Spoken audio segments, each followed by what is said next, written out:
നമുക്കിടയിൽ psychiatric medicine കഴിക്കുന്ന ഒരുപാട് ആളുകളുണ്ട്. നിങ്ങൾക്കറിയാം, ചിലപ്പോൾ നിങ്ങളുടെ ഫ്രണ്ട് സർക്കിളിൽ ഉണ്ടാവാം, അല്ലെങ്കിൽ നിങ്ങളുടെ അയൽവാസികളിൽ ഉണ്ടാവാം, നിങ്ങൾക്ക് പരിചയമുള്ളവരിലുണ്ടാവാം. അത് നിങ്ങൾക്ക് അറിയില്ല എന്നുള്ളതാണ്. അതെ ഫ്രണ്ട്സ്, ഞാനിന്ന് പറയാൻ പോകുന്ന ഒരു ചെറുപ്പക്കാരനുണ്ട്. സൈക്കാട്രിക് മെഡിസിൻ കഴിക്കുന്നതാണ്. ഏകദേശം 5 ടാബ്ലറ്റോളം ഒരു ദിവസം കഴിക്കണം. പക്ഷേ ഈ ഒരു കാര്യം നാട്ടിലുള്ളതൊന്നും ആർക്കും അറിയില്ല.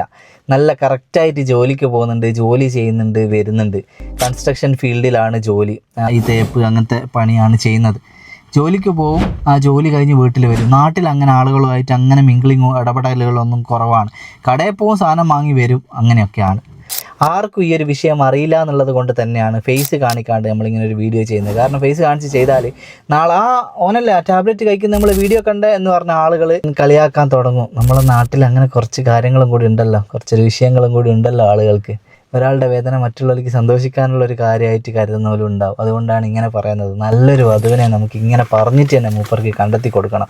31 വയസ്സാണ്. അത് കാണാനൊക്കെ നല്ല ഭംഗിയുള്ള ചെറുപ്പക്കാരനാണ്. +2 ഫെയിലാണ്. +2ന് ശേഷമാണ് ഈ ഒരു ബുദ്ധിമുട്ട് വന്നത്. അതായത് ടാബ്ലറ്റ് കഴിക്കേണ്ടത്, ആങ്സൈറ്റി, ഡിപ്രഷൻ, ഇതിനൊക്കെ ഉള്ള ടാബ്ലറ്റാണിത്. 5 എണ്ണം ഒരു ദിവസം കഴിക്കേണ്ടത്.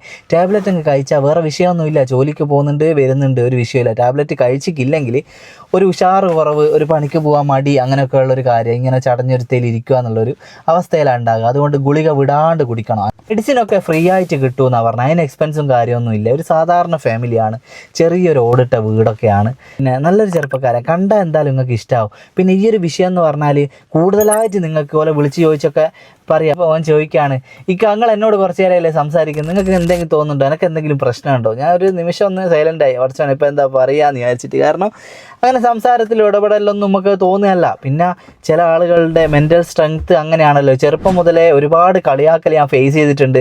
ഞാൻ പുറത്ത് പോകാത്തതിന്, പിന്നെ പുറത്തിറങ്ങാത്തതിനും, കുട്ടികളോട് അങ്ങനെ കളിക്കാൻ ഇതിനൊന്നും പോകാത്തതിനൊക്കെ എന്നെ എല്ലാവരും കളിയാക്കുന്നതിനു എന്ന് പറഞ്ഞ്. പോകാൻ ഇഷ്ടമില്ലായിട്ടായിരിക്കൂല, എനിക്ക് അതിനുള്ള എന്തോ ഒരു തടസ്സം വരികയാണ്. അതുകൊണ്ടാണ് ആദ്യം മുതലേ ആളുകളുമായിട്ട് ഇടപഴകാനൊക്കെ ഭയങ്കര ഒരു മടിയുള്ള ആൾ തന്നെയാണ്. നമ്മളെ കാര്യം നോക്കുക വരിക എന്നുള്ളൊരു ഇതേ ഉള്ളൂ. അതൊക്കെ മനസ്സിലാക്കിയിട്ട് വരുന്ന ഒരു 30 വയസ്സിൻ്റെ ഉള്ളിലുള്ള ജില്ലയൊന്നും നമുക്ക് പ്രശ്നമില്ല. നല്ലൊരു പെൺകുട്ടീനെയാണ് വേണ്ടത്. ചെറിയ ചില ബുദ്ധിമുട്ടുകൾ നമ്മൾ സ്വീകരിക്കാൻ തയ്യാറാണ്. വീട്ടിലെ കാര്യങ്ങളൊക്കെ നല്ല സ്മാർട്ടായിട്ട് ചെയ്യാൻ പറ്റിയ, സ്നേഹിക്കുന്ന ഒരു പെൺകുട്ടി ആയാൽ മതി, മനസ്സിലാക്കുന്ന ഒരു പെൺകുട്ടി ആയാൽ മതി.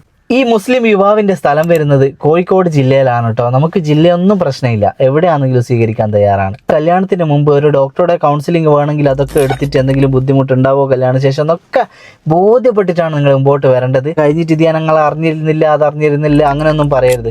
കല്യാണ ശേഷം ഒരു കാര്യത്തിന് നമുക്ക് ഉത്തരവാദിത്തം ഉണ്ടാവില്ല. നല്ലോണം മനസ്സിലാക്കിയിട്ട് വരിക.